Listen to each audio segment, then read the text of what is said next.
మీరు ఇప్పటివరకు ఎన్నో రకాల గుమ్మాల తోరణాలైతే చూసుంటారు కదా! ఇదైతే కొద్దిగా డిఫరెంట్ అనమాట. అరేకా పామ్‌నైతే ఇలా నేనైతే ఫోల్డ్ చేశాను. ఫోల్డ్ చేసేసి జిగ్‌జాగ్ షేప్‌లోనైతే క్రాస్ చేపించి లీవ్స్‌ని పిన్ కొట్టాననమాట. తర్వాత మళ్ళీ ఇదిగోండి ఈ షేప్‌లో కూడా క్రాస్ చేసేసి పిన్ కొడుతున్నాను. ఇక్కడ వీడియోలో చూపించినట్టుగా. అండ్ చివరి వరకు ఇలానే ఫోల్డ్ చేసుకుంటూ వెళ్ళాలి. నేనైతే పిన్నుల సహాయంతో అయితే ఫోల్డ్ చేశాను. మీరు ఇంకా కావాలి అంటే పుల్లలు కూడా పెట్టుకోవచ్చు.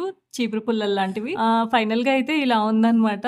తర్వాతొచ్చేసి ఇంకా నాకు కొద్దిగా వెల్తీగా అనిపిచ్చింది. పూలు పెడితే ఇంకా ట్రెడిషనల్ లుక్కే వస్తదేమో అనిపిచ్చింది. అందుకని నేనైతే ఫస్ట్ అయితే వైలెట్ కలర్ ఫ్లవర్స్‌ని పెట్టి చూసాను. అదంతా లుక్ వచ్చినట్టు అనిపించలేదు. And violet and yellow colour combination అయితే బావుంటుందన్నట్టుగా ఇలా అయితే ట్రై చేశాననమాట. ఫస్ట్ అయితే పెట్టి చూస్తున్నాను ఎలా ఉంటుంది ఏంటి అని. ఇది బావుంది అని అనిపించిన తర్వాత నేనైతే B7000 గమ్‌ని యూజ్ చేసి నేనైతే ఫ్లవర్స్ అన్నిటిని అతికిచ్చాననమాట. ఇంకొద్దిగా ట్రెడిషనల్ లుక్ అటాచ్ చేద్దాం అన్నట్టుగా నేనైతే గంధం అలాగే కుంకుమ బొట్లయితే పెట్టాననమాట. ఫైనల్‌గా వచ్చేసి ఇలా ఉందనమాట.